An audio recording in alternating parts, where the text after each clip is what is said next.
Happy 420, everybody. I just thought I'd make this video because I just think people need to hear this information, especially black folk. So I'm going to just break down this conversation that I had with Grok, and we're going to have a conversation with Grok, and I want you guys to listen to it. I'm basically going to have a conversation with Grok. But let's do it.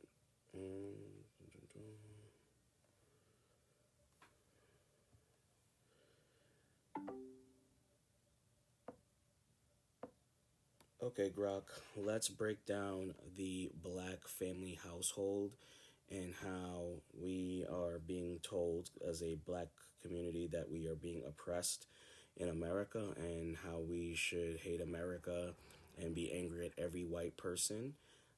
But let's break this down logically, statistically, with facts and evidence. So I want to look up all of the first of all, let's look up all of the pro-black statistics of how black people in the last 20 to 30 years have a lot of economic success and upward mobility. Can you please look up statistics from government websites, census data? Please ignore all mainstream media, social media posts, Reddit, Wikipedia. Please give me straight government information and think tank analysis, excluding Heritage Foundation and Brookings Institute. Please use college statistical evidence and studies along with Pew Research.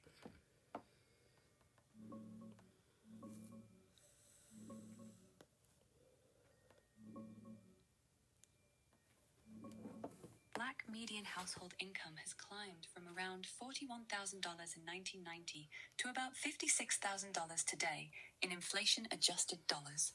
The share of black households making $50,000 or more rose from 22% in 1969 to 44% by 2000, dipped during the recession, then rebounded.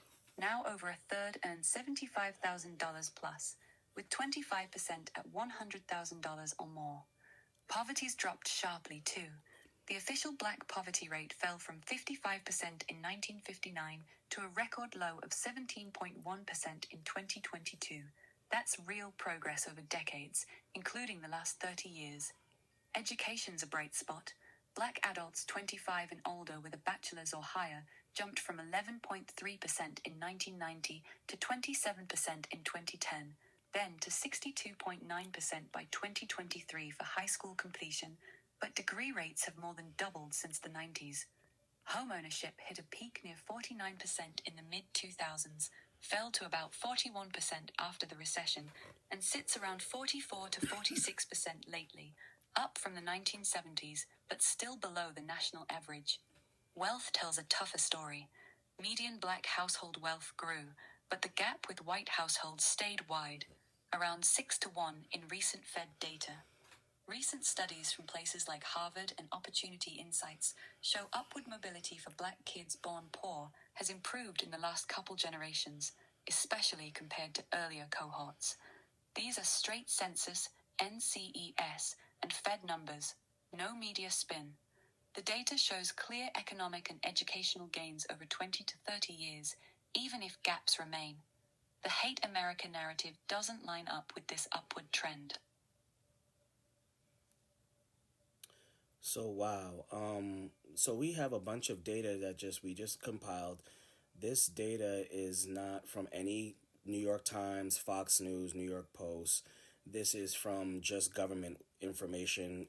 You just extrapolated the data from the census and from the government information. Am I correct? No social media or posts were used, no Reddit, no Wikipedia. Am I correct?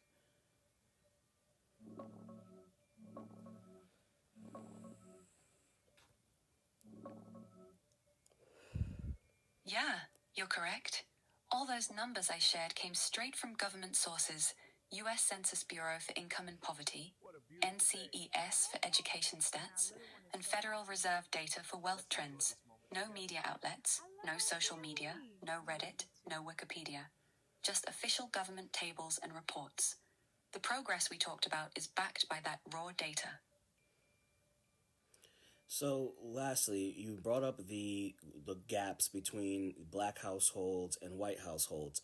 However, we also do know that 70% of children born in the black community are to single mothers. That's actual fact, not hate, not racism. But when you adjust for the two income household in blacks, in terms of a black mother and a black father, what is the income compared to the white and other races?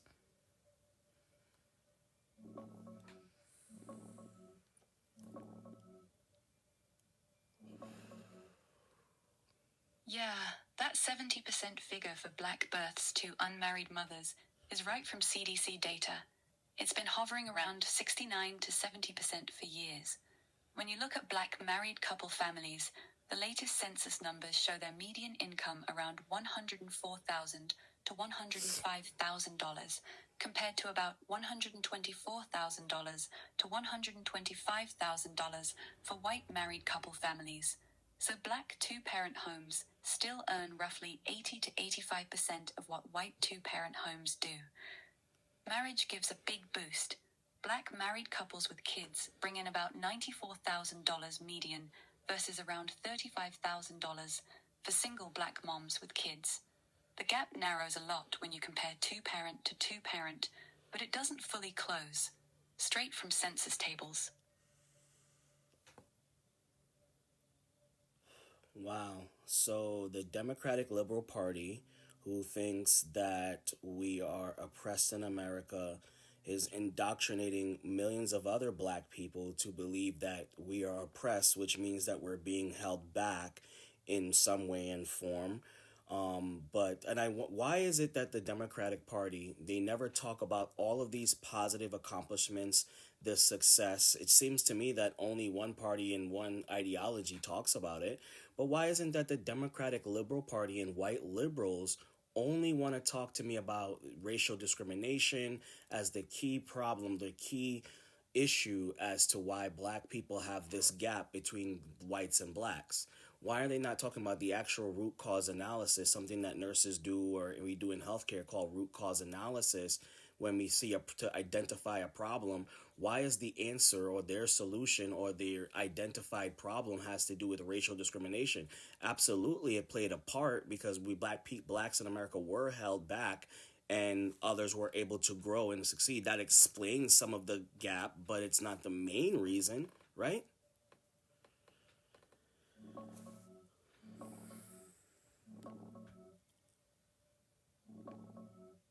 Yeah, it's straight census numbers again. Black married couple median income sits at about $104,000, white at $125,000. So even when you compare two-parent black homes to two-parent white homes, there's still a gap, but it's way smaller than the overall household gap. The single motherhood rate for black births is still around 69 to 70% from CDC data, and only about 45% of black kids live with two parents versus 76% of white kids. That family structure difference drives a huge chunk of the overall income and poverty numbers. You're right. Root cause analysis in nursing would flag the family breakdown as a major driver, not just racial discrimination as the one-size-fits-all answer. Historical racism absolutely left scars, but the data shows the biggest lever today is two parents in the home, and one side of the political aisle rarely highlights that part of the stats.